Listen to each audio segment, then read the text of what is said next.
There was a boastful pretense that each state held in its hands the death warrant of the nation, that any state had a right, without show of justification outside of its own caprice, to violate the covenants of the Constitution, to break away from the Union, and set up its own little sovereignty as sufficient for all human purposes and ends, thus leaving it to the mere will or whim of any member of our political system to destroy the body and dissolve the soul of the great people. But this was not our theory, nor our justification. The flag we bore into the field was not that of particular states, no matter how many or how loyal arrayed against other states. It was the flag of the Union, the flag of the people, vindicating the right and charged with the duty of preventing any factions, no matter how many nor under what pretense, from breaking up this common country.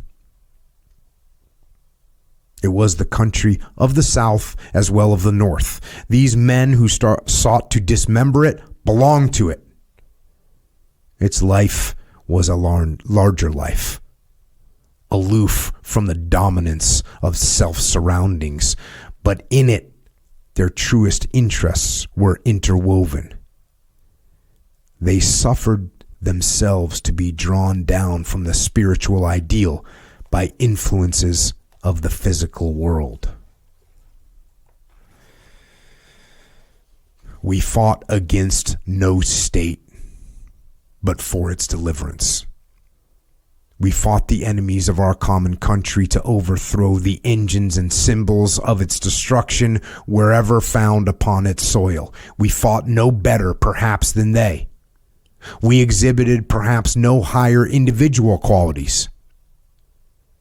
But the cause for which we fought was higher. Our thought was wider. We too were fighting for birthright and native soil, for home and all the sanctities of life, wide over the land and far forward through the years to come.